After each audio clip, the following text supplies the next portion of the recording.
Bismillahirrahmanirrahim, alhamdulillah, wassalatu wassalamu ala rasulillah. Atëherë mas e krym kapitullin e gjenazës, tash vazhdojmë me kapitullin që flet për shahidin. Nuk është kapitulli i madh, edhe po e kryem me lejtë Allahut azza xal, unë i dashur Muhammed Leza. Bismillahirrahmanirrahim.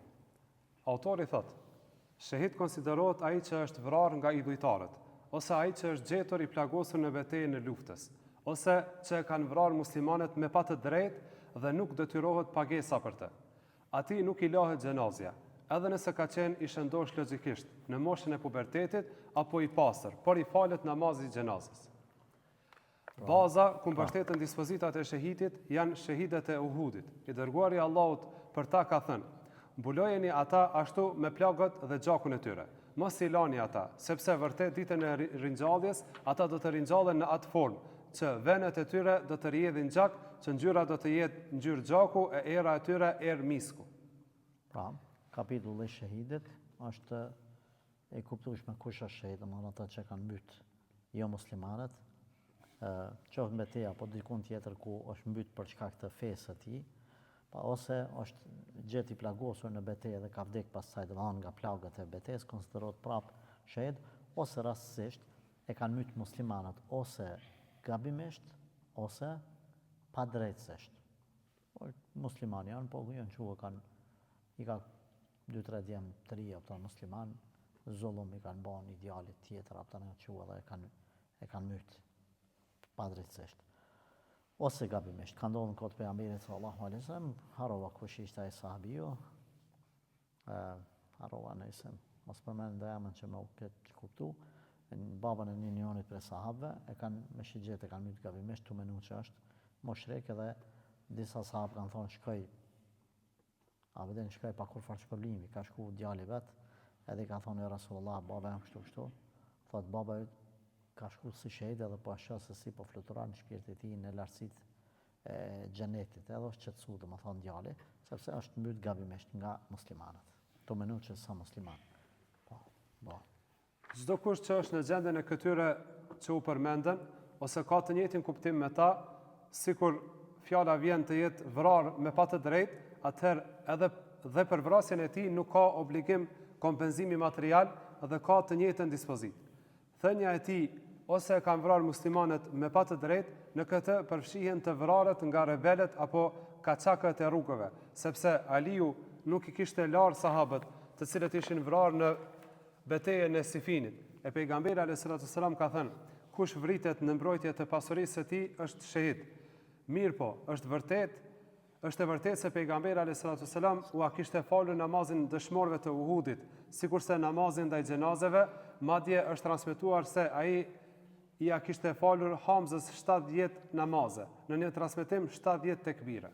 Pra, nuk lahet xhenaza e shahidit, sepse pejgamberi sallallahu alaihi wasallam ka hadith të saktë në Sahihun e Buhariut që thotë e vjen ditën e Kiametit me të njëjtën plagë, me të njëjtin gjak. Domethënë ngjyra e gjakut, por launu dam wa rihuhu rihul misk. Ngjyra e gjakut, por aroma e miskut, e parfumit më të mirë, edhe si lloj grade, sikur sa ata komandantë, ata generalat që i marrin ato gradat këtu, ose në gjaks, ata tituj që ashtu shahidi vjen ditën e Kiametit, nuk lahet. Edhe mirë për namazi, thot autori, i falet, sepse pejgamberi sallallahu alaihi wasallam e ka fal dëshmorëve të Uhudit. Ata që janë myt nga rebelët muslimanë, siç u përmend nga Aliu radhiyallahu anhu, në për disa betejë nuk i ka la Aliu, por i ka varros të ashtu që kanë qenë si shahid. Hamza ishte i vendosur para pejgamberit alayhis salam, e i asillnin shahidet e tjerë një nga një dhe u falte namazin e xhenazës. Pra, duan 70 shahid, Hamza rike që aty. Ka një shahid të apron, për mja falë xhenazën, bashkë me ta dhe Hamzës. Ati Hamzës. Vjen shahidi dytë, Hamza që aty. Edhe po i vjen domethënë që shpëtat autorin mbi 70 namaze apo 70 tekbire ka përmend. Po, 2 transmetime. Transmetuesi ka menduar se namazi i falej edhe Hamzës për çdo herë. Po. Kështu ja ka marrë mendja transmetuesit, po. Allahu ala. Autori thot: edhe nëse ka qenë i shëndosh mendërisht në moshën e pubertetit apo i pastër. Ky është mendimi e Ebu Hanifes, sepse sipas tij lahet fëmia i papastërti edhe femra në hajz dhe nifas, edhe nëse bien shahid dëshmor. Sipas mendimit të Ebu Jusufit dhe Imam Muhamedit, fëmijës nuk i lahet xhenazja, duke bërë analogji me të rriturin, e as të papastërtit, sepse sipas tyre larja nga xhunullëku ka rënë si obligim me vdekjen e tij. E ajo që mbulohet me vdekjen është sikur të mos ekzistojë fare një gjë e tillë për të. Mirë po, Imam Ebu Hanifja mbështetet në faktin se është vërtet se xhenazën e Handhal ibn Amirit, i cili kishte rënë shahid duke qenë xhunup, e kishin larë me laçet. Po, këtu kemi transmetim që me laçet. Ku e dim na për shembull që filani që ka shkuar në luftë është xhunup? Na nuk e dim. Përveç nëse dikush i ka kallëzuar dikujt që filani kur ka dalë, më ka thonë mua që jam kanë kështu i papastër, ose ka thonë gruaja e tij ose dikush, atëherë do vana me la apo jo. Handhalën e kanë la me laçet. Por Allahu alem, ndoshta me laçet nuk e kanë la për arsye se ai ka qenë i papastër. Jam në mendje që nuk ka nevojë me ula dhe nëse e dim që është xhenup, për arsye se kjo ka qenë nga vlera e veçantë e këtij burri, jo se shkon në xhenet pa ula ky burr, sepse tek e fundit dhe është pastrim për të gjithë, se shpirti i ka shkuar atij, pastaj në ditë kiametit për të ringjall trupi masi është bë, edhe plumur edhe hi. Por për të tregu vlerën, për të motivuar muslimanët për të mbetë si histori, se nuk kemi na histori të dytë të ngjashme me të Handhales. Andaj është si histori e veçantë që nuk do më thonë tash na me ila xhenazat nëse mendojmë se janë xhenup, se tek e fundit ngritet e tëra ose 90% e gjykimit ngritet mbi dyshime se dim na nuk vjen, nuk shkojmë ju thonë a keni dalë po shkojmë sot në betejë mos po vdesni, a jeni kret të pastër apo tani mëse dënioni. A kupton, nuk mundesh me i thon kështu ushtarëve. Po. E kjo është mësim për ne. Dhe në anën tjetër, ky rast është argument që specifikon dispozitën nga hadithi i përzgjedhshëm. Të njëjtën dispozit ka edhe femra që bie shahid duke qenë në hajz apo nifas. Sa i përket fëmijës në esencë, me vdekjen e njeriut është detyrim larja e tij, por se këtë detyrim e braktisën për shkak të rënies shahid, që i afal njeriut mëkatet, si dhe t'i mbesin gjurmët e dëshmisë, ashtu siç transmetua më parë. Por ky kuptim nuk ekziston te fëmia, andaj ngel dispozita në esencë, pra larja. Kush mbytet me mjet të rënd muthaqqal, duhet lar xhenazja e tij, për dallim nga mendimi i atyre të dyve, Muhamedit dhe Ebu Jusufit. Ma diçka të ranë, ka qenë të punu me bagera dhe luga bagerit, gipi kara ka ba, spav që apëton, Allah i narujt, lahat, se, po. Sepse sipas Ebu Hanifes në këtë rast, për të duhet të jepet pagesa, kurse sipas mendimit të Imam Muhamedit dhe Ebu Jusufit, duhet ekzekutohet kisasi vrasja. Nëse dikush në... Këtu dallimin të shahidi nuk jepet, domthonjë shahid prej kushteve që nuk jepet shpagimi. E kanë vrarë qafirat, nuk ka shpagim. E kanë vrarë rebelët, nuk ka shpagim. Kanë ikë ata ose u konë betejë luftë. Çdo kush që mytë, domthonjë edhe ka shpagim ose vrasje, shpagim, e ka mytë pa qëllim e njeri, pa qëllim me gjysmë qëllim quhet rast ose me qëllim me diçka. Edhe shpaguhet ose familja thotë s'pja falim, as po lypim dëm shpërblim. Po lypim me mytju ata.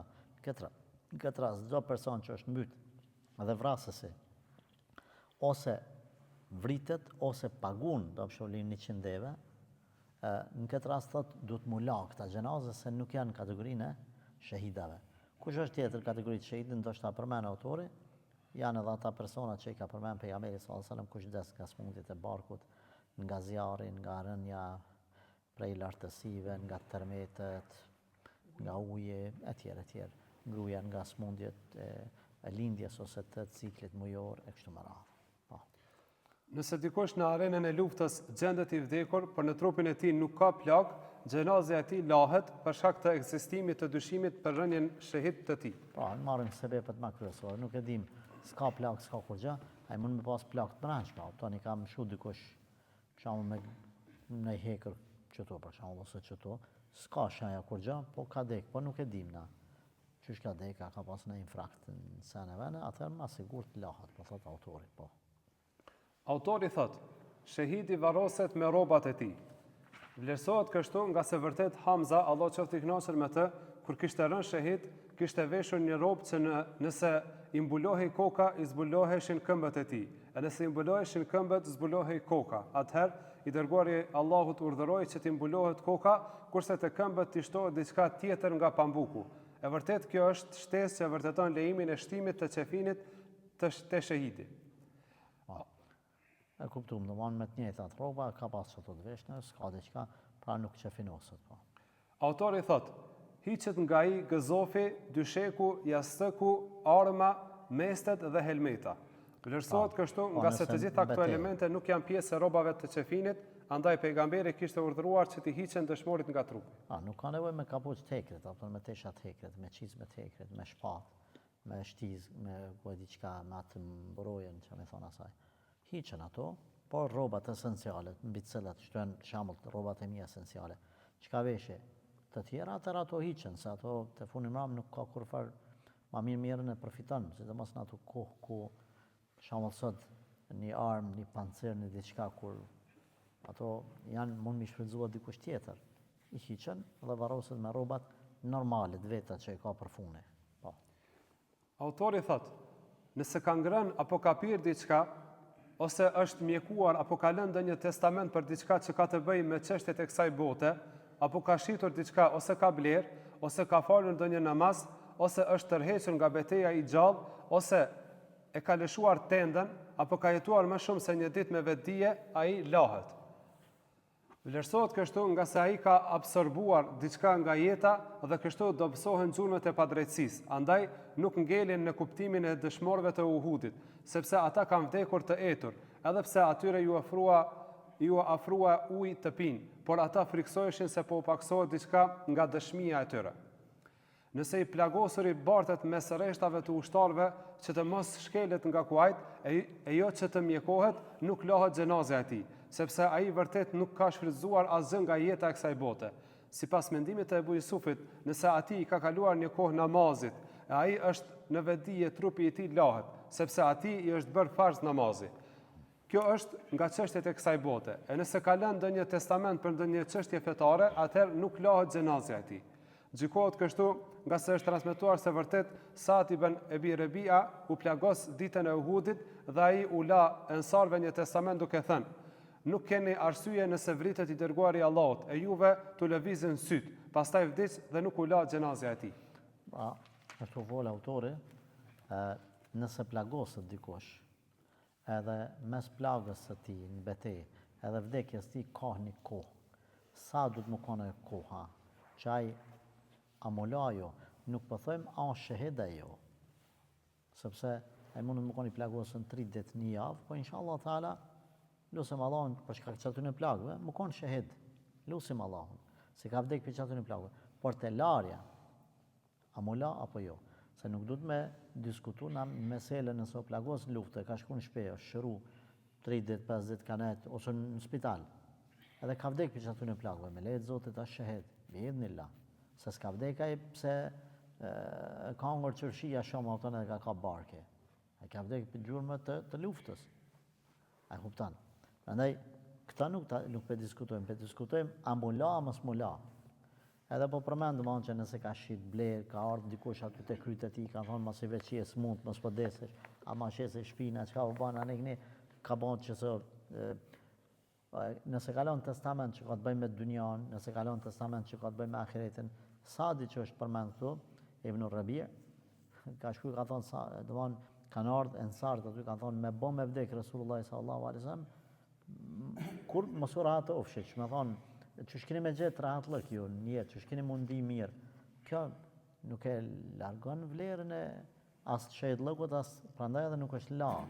Po gjithsesi, domethënë nëse po thot kalon 3 ditë ose kalon një namaz etj, atëherë lahat si xhenazë, por nuk mund me diskutu na meselën e shahidllëkut, se nëse dikush vdes në ujë ose nga zjarri, pse s'ka ditë natë, ka ra në ujë dhe ka vdek, edhe po konsiderohet si shahid, nëse është ummeti Muhamedit sallallahu alaihi wasallam, atëherë kush mund m'ia humb vlerën e shahidllëkut dikujt i cili është plagos në betejë dhe ka vdek mas 3 ditë. Domethënë është një krahasim shumë i madh, një dallim shumë i madh mes tyre. Pra, ka dallim shahidllëku edhe larja në këtë rast. Po. Autori thot, ai që ekzekutohet për shkak të haddit apo kisasit, lahet dhe i falet namazi xhenazës. Mirë, kjo, domethënë, lëmë këtë dhënë, po vazhdo. Sepse ai nuk është vrarë me padrejtësi dhe kështu nuk ka kuptimin e dëshmorëve të Uhudit. Pra, domethënë, një person i cili ka bën një gabim në shariat dhe detyrë shariati e ka dispozitën me mytat njëri. E ka myt dikon me vetdije. Familja se ka fal, as nuk kanë lyp, nuk kanë pranuar dëmsh problem. Ky, edhe nëse pendohet, është pastrim mbytja e tij. Domethënë edhe mbytet had ose qisas. Qisas është me marr hakun e tij shteti islam për gabimin të cilën e ka bërë, për veprimin që e ka bërë ose krimin që e ka bërë. Në këtë rast, thot, a lahet? Po lahet. A konsiderohet si shahid? Jo, nuk konsiderohet se nuk është myt pa drejtësisht, por është mbyt drejtësisht me dispozitë shariatit, po. Autori thot, rebeleve dhe kaçakëve të rrugëve nuk u falet namazi xhenazës, sepse ata bëjnë çrregullime në sipërfaqen e tokës. Allahu fuqiplot thot: A'udhu billahi minash shaitanir rajim, lahum khizyun fid dunya wa lahum fil akhirati adhabun adhim. Kjo është poshtrim për ta në dunja dhe në botën tjetër, ata do të kenë dënim të madh. El-Maide 33. Namazi konsiderohet shefat ndërmjetësim, e ata nuk e meritojnë këtë ndërmjetësim. Aliu, Allah qoftë i kënaqur me të, nuk u afali namazin e xhenazës rebeleve. E ky është shembull në këtë kapitull. Këtë veprim Aliu e bëri para syve të sahabëve, e askush prej tyre nuk e konsestoi këtë veprim, andaj u kthye në konsensus.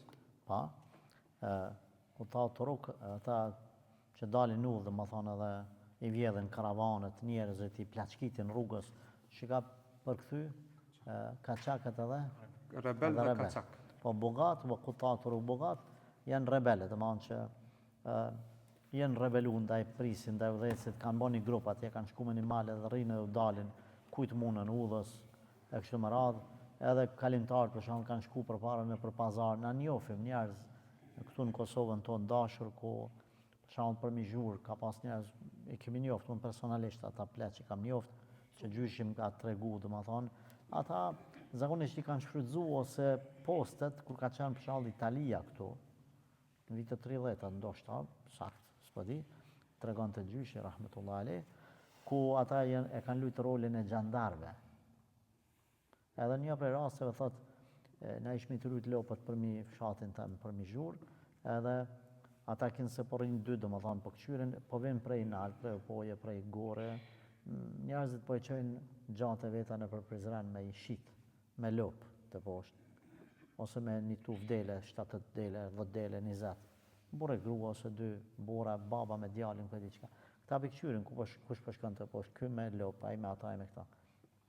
Pastaj në akşam kur po kthehen po i dalin me armë. Qëti, parët, marë s'kam ja ke shku në sabat të poshtë me lopë, e ke shit lopën.